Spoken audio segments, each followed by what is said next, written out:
or drainage container my overflow. So, and that is why in design, they will have some leverage that will be there for overflow. People will build on the overflow, they will build on the drainage line, and there will be problem. Another one is the type of material we use. At least in planning now, planning is about government.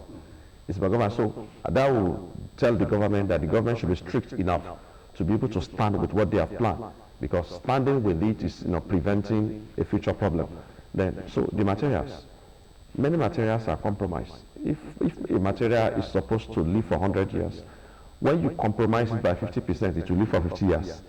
If you further compromise it by 50%, it will live for 25 years.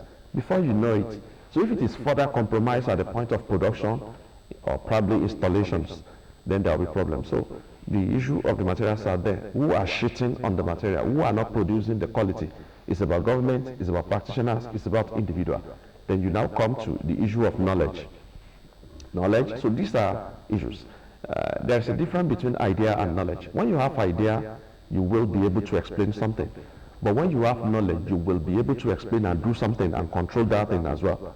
So, but when you have a situation where somebody believes because I'm also in the built environment, I can do all in all. There is nobody that is all in all. You can't be God. And that is why there is diversity. Knowledge is dynamic. So the issue of collapse is about planning, material, workmanship, monitoring, and then the last one would be the ability to sense that the problem is coming. We used to call that early warning signal. We need to be trained to be able to identify the signals, because there are issues that people mix up that usually cause the problem: effect, defect, and causes. These are common things that people mix up that usually bring the problem. So sometimes when you look at symptoms, sometimes people refer to symptoms as the defect. It might not be. So when there are symptoms, instead of us to start preparing against that, we will not. So until the symptoms now bring a failure. And in building, failure is failure, but we categorize failure. There are partial failure, there are total failure. But the most important thing in building is functionality and availability. The structure must be available and it must also functional. So once the two cannot be met again, it's a total failure. So, and we used to call that downtime, a time in the life of your structure when it will refuse to perform its function. So those are the things. All right. First of all, you've said a lot of things, but let's begin to unbundle them one after the other. I spoke with an engineer, a civil engineer, and he said one of their functions is to build. Okay. Now, you are a builder. I have a friend that is a builder, one of your members. Okay. And he said there are two different things. Now, for the sake of education, to what extent is the work of a builder? To what extent is the work of a civil engineer? Thank you very much. Engineering is the mother of all, but technology makes things work. You remember that you can have machines. Machines are good, but it's the ingenuity of the technology that makes it fine. So something being fantastic is about the ingenuity of the operator. What we do most as a builder is to complement some certain things. There are by training. That's why I said the other time. One of the basic problems is when somebody believes they are all in all, there will be problem. For example, part of our training, we do design, we do structural design, we do architectural design. That doesn't make me an architect, irrespective of how versatile I am with designing tools. I shouldn't. I should stay with the call of my training. You being able to look at, you see, material is the heart of construction. And that is what makes us a builder. We understand material more than any other person. It's not about bragging. By training in any institution you can go, maybe polytechnic or university, as a builder you will do material from day one till you die. So we understand material because that is our call. So, and others have their own. Structural engineering basically is about structural stability. They understand it more than anybody. So If they stay with structural stability, there are civil engineering works and there are building works. There are building works in civil engineering work and there are civil engineering work in building works. It might be very difficult for an outsider to be able to know them, but we, by training, we know our limits, that this is the limit of a builder, this is the limit of a structural engineer. But when you see these days is that nearly everybody wants to do everything. For example, maybe a client approached me, for example, I might just do a line drawing for you. I will send you back to an architect because that is not my job. But you realize that some of them, when a client went to them, after doing the drawing, they will say, I'm the one that did the drawing, I can do everything. You now see an architect turning himself to a structural engineer, turning himself to a builder, turning himself to a quantity surveyor. Life is not done that way. So it doesn't encourage dynamism of knowledge. So structural stability of building starts from the soil, understanding the soil, what type of soil it is, what type of foundation is better for it. That is not even the work of a structural engineer, it's the work of a geotechnician, somebody that did geotechnics, a geotechnics engineer will tell you, not even a structural engineer, a geotechnics engineer will tell you, this is this soil. This is the best foundation for it. When you think about economy, if you don't want to think about economy, this is the end point. I can say, okay, maybe if it's the spile now, I can say, okay, no, I don't want to do a hand point. I want to do a bearing pile that can hook within the middle and still have stability, or probably I want to go down there and have an hand point. So those are the things. So they have the knowledge. So then, after that, you now come to a structural engineer that will decide what to be on what that person has done. That's how building goes. And after you have done that, then you now come to where you are going to have, we envelope what they have done. We cover up the carcass of what is done. That is our job. Basically, we did with building envelopes. And then we also work on familiarizing the building with the owner. The thermal comfort that is there, the aesthetics comfort that is there. The architect work on the aesthetics. They come with the design, recommend materials. And then, so later on we synergize. If you can recommend something, there's what we call buildability and maintainability. That when you have a design, is it possible for us to build that thing? Perchance, with the issue of maybe, okay, how you set up your things, your scaffold. For example, if you have a plot now, and you set up your scaffold on somebody's land to build your home, you can build it. That thing might pass buildability test. But it might not pass maintainability test. Later in the future when you want to maintain, if you dare set up anything on that other person's land, that is trespass. Yeah. So from the beginning, looking at your plan, I can tell you, we are not going to wait. So that is why some people think that probably maybe when you finish your house, no. Our job as a builder, we are responsible for building production, management, and maintenance. Okay. So which means we are going to live with the building, we are going to start with the building, and we are going to be friendly with the building till we die. All right. Do we have a building code in Nigeria? And if we don't, what is your society, at the national level, doing to ensure that so that everybody will know what their worth is, and if you trespass your field, you know the sanction? Well, Nigeria has a building code. Nigeria has a building code. We used to call it the National Building Code. But let's say that's why I said the other time that it's about government as well.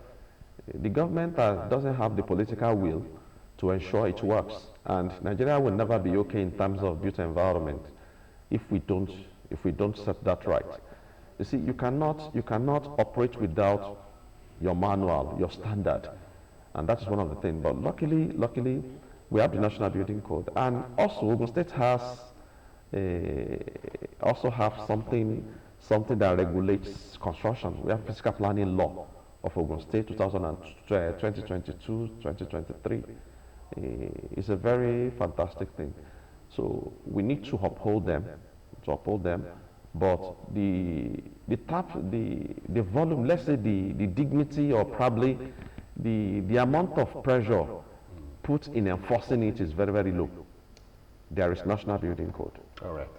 Okay. But it's still as we speak, it is still with the National Assembly, and they have not done anything about it. It has been there for a very long time, at least to my knowledge, from, let's say, 1999 it has been there.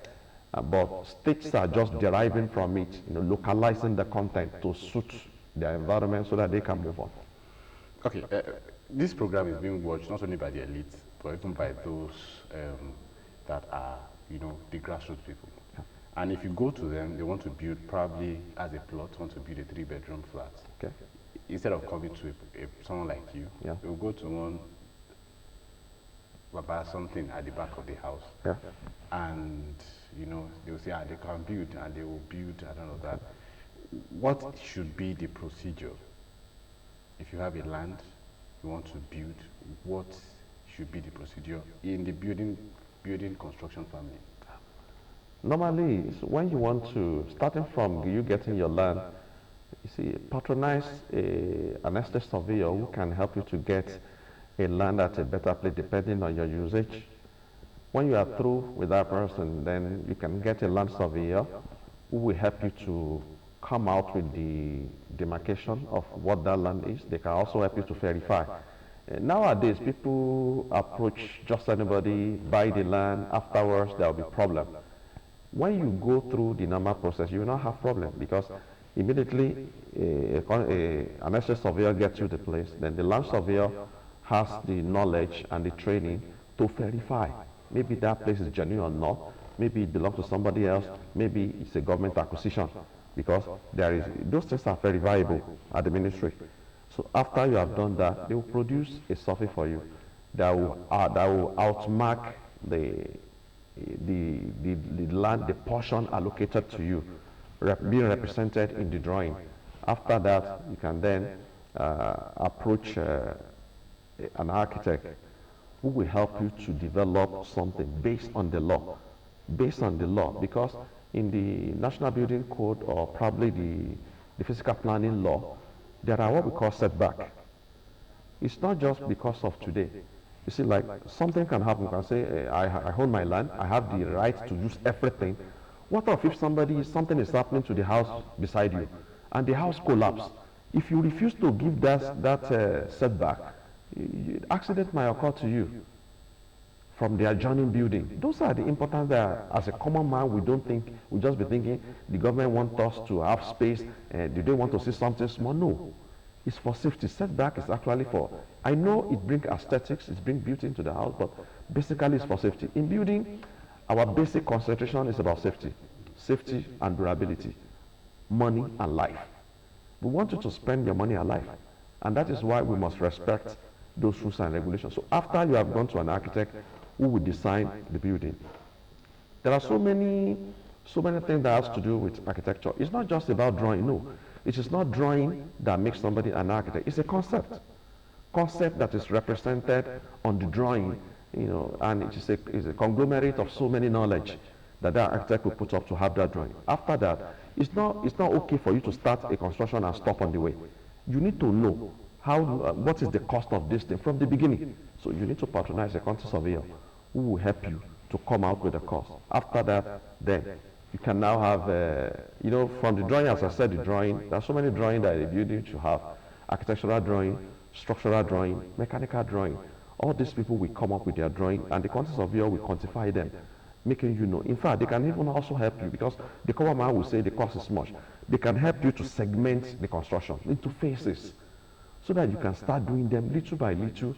They will tell you, okay, if you do this first, you will not have a problem. So after you have passed the stage of the quantity surveyor, then you now come to a builder who will erect what has been done. Look at the knowledge of the previous professionals. We carry out what they have planned according to what they have planned. Although sometimes you might have some of things. If I have issues, I'll call for a site meeting where we sit down that this thing did not pass buildability test. If that is not the problem, okay, in the future when we want to maintain this building, we'll have problem. We'll call it maintainability or serviceability analysis. So after doing that, I'll be able to advise my client that let's do it this way. Let us put this thing there because of tomorrow. So after you have done that, then you are through with your house. Go back to the ministry to certify your house has been habitable. That's another thing that we hardly do here in Nigeria, but it is there in the law. There are permits you must be having before you build your house at all. In Ogun State, as we speak, after you have taken your drawing to the physical planning for approval, because we must learn not to construct anything without approval. You see, it has its own advantage. So when you have your approval, then you now go back to BPMA, Building Production Management Agency, where you'll be given a permit to build. So they have the right to be inspecting your construction at different stages. When you want to do your foundation, the excavation, they will come. When they will look at the drawing you have submitted, they will look at the depth of the foundation prescribed. So by that, ensuring that what the structural engineer and the geotechnical engineer has prescribed is followed. After that, then come up with your foundation. They will come back again to certify that the substructure, your foundation that you have done, is according to plan. After that, then you do your oversight concrete, which many of us call the German floor. It's an oversight concrete. So after you have done that, then you can. So they will be certifying it as it goes. Even after finishing, you know, normally as a builder, when you finish your house, you are supposed to test. You are supposed to test it. You are going to test a building is a conglomerate of systems. Water supply system, water evacuation system, that is the drainage system. You have the ventilation system, the lighting system, the roofing system. So you are going to test all these things. And there are ways by our training where we can do all this. So after you have done that, if it is a residential building, you now go back. It will now bring in the health experts that will come back to clean the house, because there might be some things we have used in the construction that might be hazardous to the health of the occupant. They will come, they will clean everything up, they will test it and certify that people can live in that place. Then you now have certificate of habitation, which the Ministry of Health will issue to you. So when you now, after that, if it is a building you want to reside by yourself, you can park it. If it is not, then you can now consult an estate surveyor again, who will help you to get somebody that will live in that place and manage the building. Like, you know, I said the other time, I have neglected one profession, which is the town planning. In fact, town planners are the father of all of us. Why? Because they designate areas for purposes. You know, what we do in the built environment, apart from construction, is about space utilization sustainably, the way it will allow us to meet our need now and also ensure that the future generation can also meet their need as well. So that is the job of the town planners. They plan the environment. They introduce life into the environment. But for example, now, if we say this place should be green, there's a purpose for it. They have a purpose for it, because we can't just be living our life like just an ordinary thing. Even animals. Animals, sometimes you see that, sometimes you see snake. They will leave their abode and go to another place. That is animal. It should happen to us human beings as well.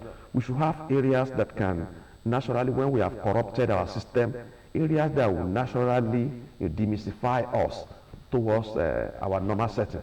So more or less like a resetting. So those are the things that they do. They plan the environment. This place should be for school. This place should be for industry. You know, you see, their importance is much, because they help the environment to be clean. They help the health of the occupant by ensuring that pollution does not occur. You will hardly see them approving or probably planning that industrial buildings should be closer to residential buildings, because they know the hazard that will come from there. And that is the reason why we should patronize professionals. Fine, we say the cost is much. Let me tell you something. If you say the cost is much, because like you can have somebody now, somebody that will start the building for you. You will say, don't worry. You say 3 million, don't mind them, they are thief. Bring 500,000. By the time the person spends 400,000, I will tell you, hey sir, the thing, you know, Nigeria is difficult now. It's like that money will not finish it, though. You have entered one chance. So in order to avoid entering one chance, patronize a professional. The worst that will come is, you see, builders are like medical doctor. You have to tell me what you have now, and because there is difference between you having a cost of the building and you having, there's something called cash flow. The cash flow, the ability of your fund to continuously, you know, come in for the project so that we can finish it to time. So many construction in Nigeria are not planned that way. You will start somehow, don't worry, as money is coming, will be built. That is where the issue comes from. So we should be able to know from the beginning so that we can face that building. Okay, let us do this phase first. You now see people who put up the roof carcass, put up your timbers, and they will leave it in rain. You know, and before you know it, the durability of that thing will have been affected. The quality will have been affected before they now bring the roof covering. You know, they now say there will be no problem. There will be problem. So, but when you have a professional will ask you, I want you to put the timber of my roof. Okay, no problem. Sorry, sir. How long can we have the roof covering? I'm expecting some money next week. Next week. Let's put another 2 weeks. Don't let us pay the money so place. I have a capable wood timber supplier that can help. Instead of you, installing that thing, and that thing starts facing a lot of problems, irrespective of the quality of that timber. When you expose them to what they are not, they will disintegrate, and that is one of the knowledge that's why I talk about material. In building, one of the basic expertise that we have is about building material, and that is why people should patronize. They shouldn't mind, because the money you refuse to spend now, by the time you spend it later, and there will be no remedy again. First, look at the issue of water seeping into your house. We used to call it when moisture coming into your building, either through any way. There are so many ways. So there are so many ways, but there are things you should have done from the beginning that will ensure that moisture will not have the opportunity, either by usage, by evaporation, by anything. There are things we can do. Professionals will not skip it. And those are the things. If an ordinary person submits a bill and I submit a bill, my bill might be more, but give me an opportunity to explain it to you so that you can know that I am saving you from future problems. Now, by the time you now started having the water problem, the moisture problem, some of them are not, we will just be managing it. And you will not be happy with your house anymore. And again, when you don't allow professionals to build your house can develop fault. I said the other time, your house is like a human being. The health of that person. There are some diseases that we cannot solve them. You only manage them. So when you engage a professional, you'll be able to put the health of your building in the right shape, and you will not be having a cancerous building that you continue to manage for life. Okay, because this all you just said is a form of education to us. Some of us, actually, don't know the layers of professionals in the building family, but now you've done that in a very fantastic way. But what is the Institute doing to ensure that this sensitization of the community, creating awareness about this? Are there programs? Yes, this is what you are doing on this platform, but are there other programs that your institute is doing to make sure that people get to know what is right and what is wrong, and they patronize? Thank you very much, sir. The Nigerian Institute of Building, both at the national, at the state chapter, we do sensitization. We go to schools to encourage our students. Occasionally, we go to artisan groups to talk to them about how to do things well. Sometimes we organize public lectures. Like very soon in Abuja now, we are going to have there is one of our former presidents that we usually immortalize through public lecture, public awareness about building and how your building can benefit you. So then we also do so many programs. Like we used to have Builders Week once in a year. Throughout that week, it's just sensitization. We hold public lectures in all the states in Nigeria and the federal capital. We encourage people and we enlighten them as well. And we are even open to consultation. You see, people used to think everything is not money. Everything is not money. Living in a good environment, we used to have our secretariat. We have our secretariat at the SE yard there at the Quarry Road. You can come there. We have our meetings second Tuesday of every month. You can walk in there. It is not everything that is money. If your house is having a problem, come in there. We can help. We can help. Or probably, like you now, naturally you people too are part of it, because awareness is very important. We must do advocacy. People are not ready to live well. We are going to ensure they live well by educating them and encouraging them to live well. So they can come to somebody like you as well. When they come to somebody like you, you can put it on, organize a program for the people we call in. We'll solve the problem for them as well. You see, building, that's why I said we're about building production, management, and maintenance. So the house you have constructed also needs a checkup. And that is why we shouldn't just believe that once I build my house, it's like, no. Occasionally we must do a checkup. We used to call that building survey. or probably some going to be building investigation, so you can do, or building inspection. But building survey will give you the opportunity to examine your building. You do, you know, I said it's like a human being. We have what we call building diagnosis, building pathology, where if I realize that there's a problem with that building, we can investigate further to know the cause of that thing, so that we'll not be treating symptoms like the causes. So once all these things are what we can do, if you have issues, throw it open to media houses like yours, which can blow it up, invite professionals.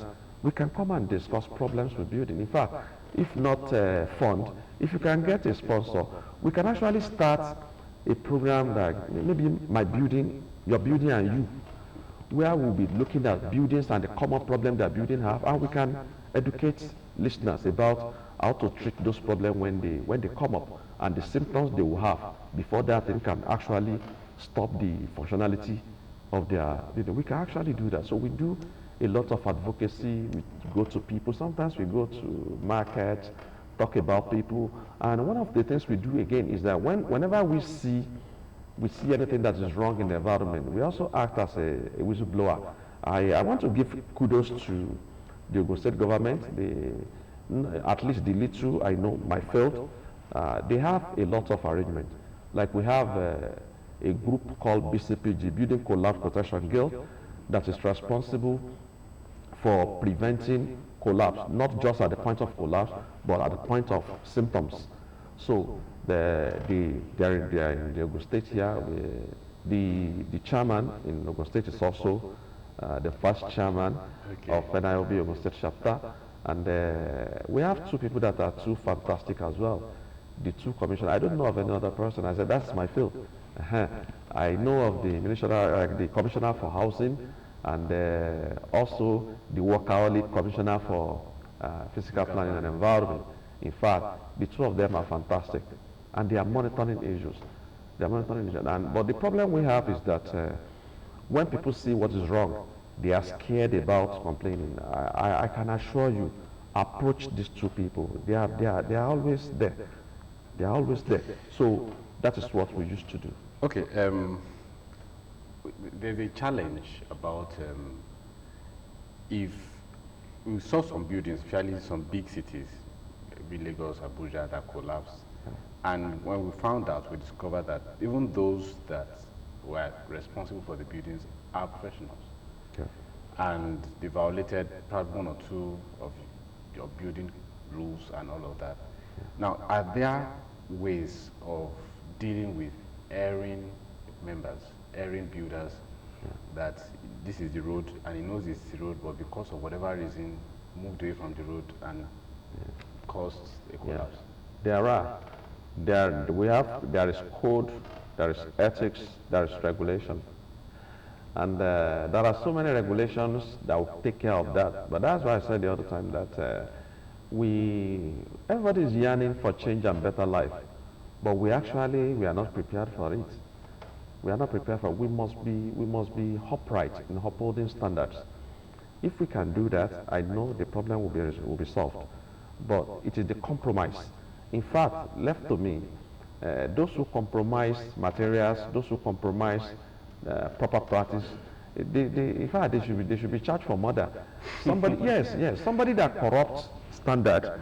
For example, if you have a meter that is supposed to be 10 psi, you now produce another one, you produce something that is 1 psi and you are selling it. That person is supposed to rot in jail. Somebody that is supposed to sell a 50 by 50 mm, let's say the common 2 by 2 that we talk in the market. If you go to the market now, go to so many timber market now, the 2 by 2 you are seeing there is not up to 1.5 by 1.5. That is where it starts from.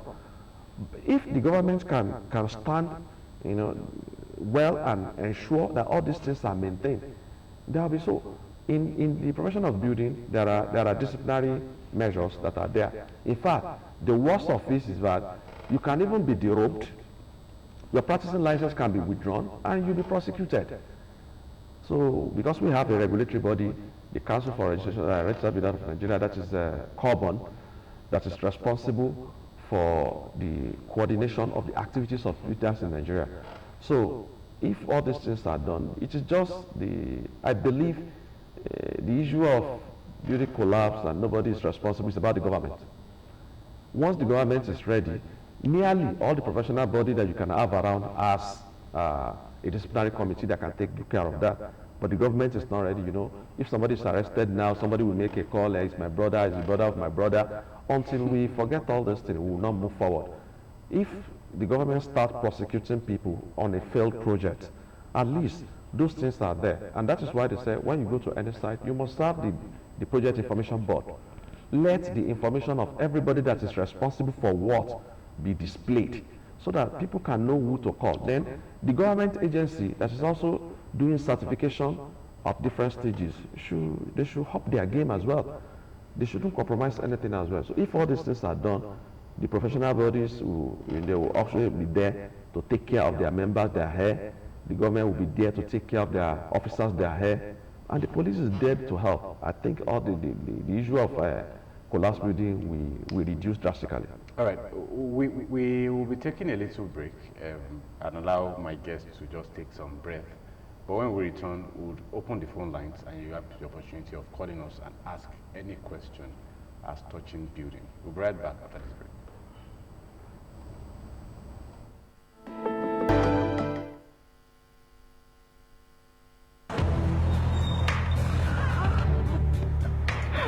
I need the police that can respond to emergencies first. I want the equipment I need to do my job.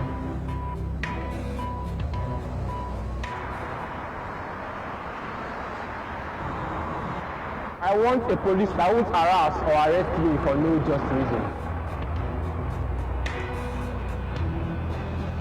I want to be valued for my work, not feared by honest people. I want a police that won't ask me anything for the boys. I want a decent salary that is paid on time. With good laws, Proper funding, Training. and cooperation. If it happens, If it happens. If it happens.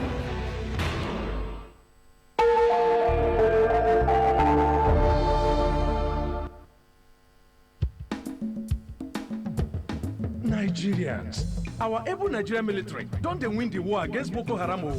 Today, they don't recover all the places them where Boko Haram occupy before. And life don't they come back to normal for all our brothers and sisters there. But Sha, na me and you be their target now. Them style and pattern don't change. This time, their plan na to bomb church, mosque, school, motor park, market, entertainment center and public place them. So therefore, make you shine your eye and not take security matter play. Make you report any crooked person, object or wakajube movement to police and security agent them. The security of our nation now work for all of us, plus including me and you. Nigeria, make we unite against terrorism. Now, Federal Minister of Information and Culture bring on this message.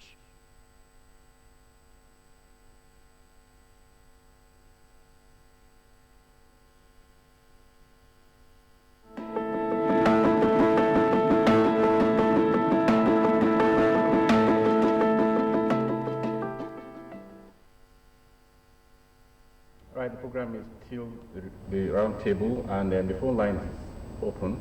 It's displayed on your screen. I'll be talking with builder ADEBAYO, ADESINA, State Chairman of the Genesis of Building, and we'll be revealing so many things about building collapse and the solution. I still on the while we wait for their call, there are people that, because they don't want to move to quote unquote new sites, they say, okay, let me buy maybe an uncompleted building, Okay.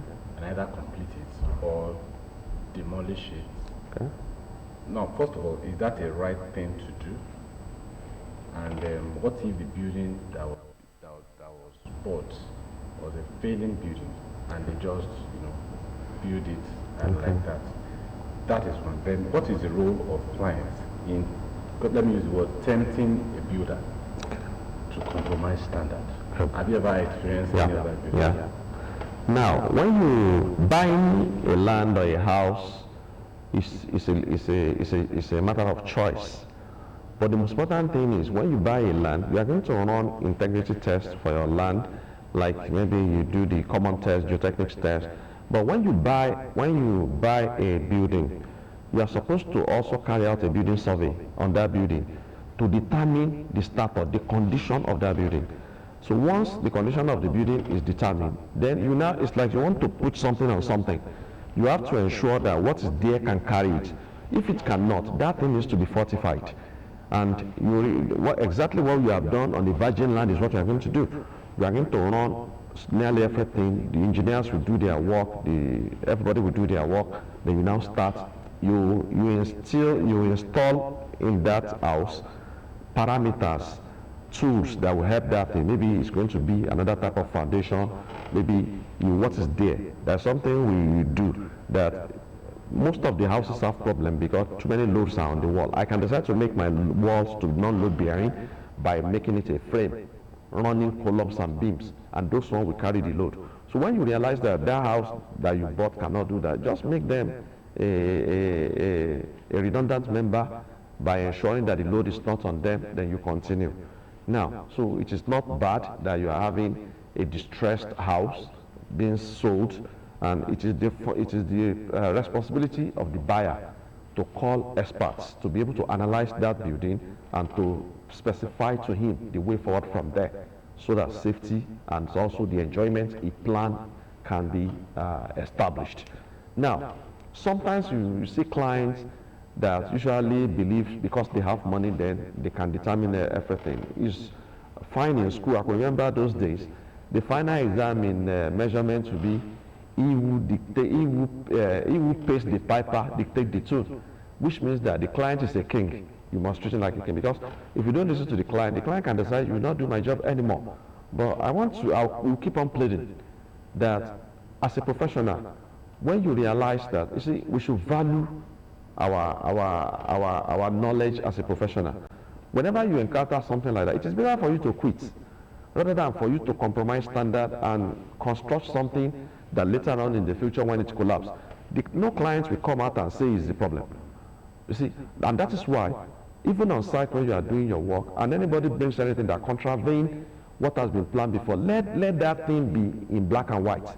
Let that thing be written and signed by the client. Now, let us now assume that the client signed an instruction that is not palatable to the methodology of that construction.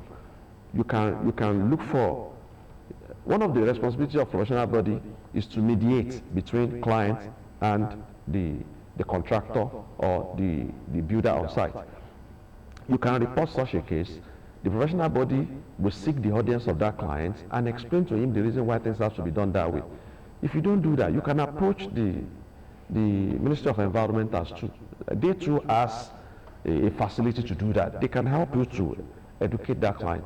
You can also approach BPMA, Building Management and Production, Building Production Management Agency.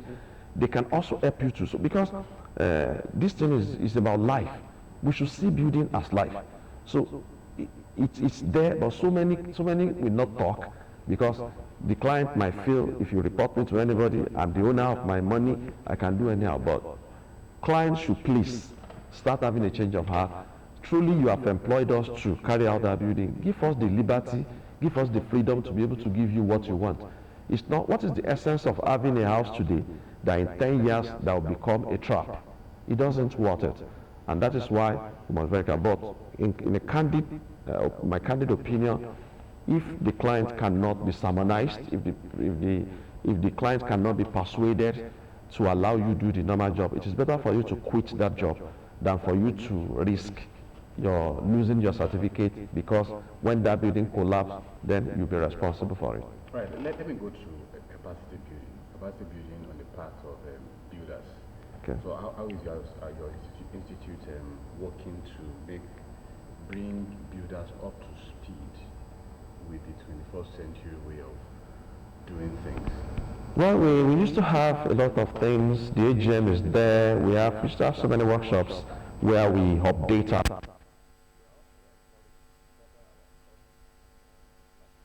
I have MD, I did MD. I went to technical college, I did the MD, I have HMD.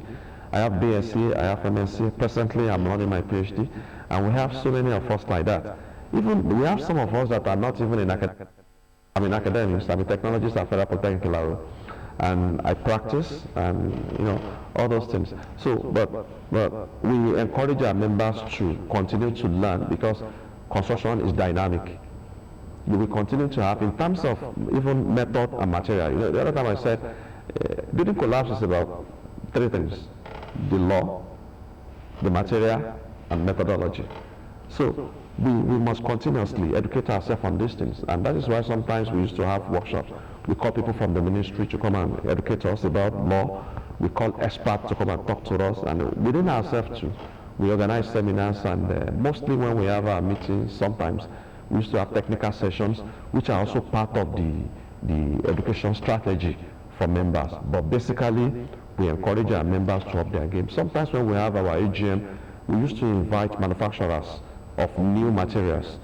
That if you have a material that can solve a problem that is pertinent to building, you can approach us when we have our programs. You exhibit those things, and you explain to us how it works.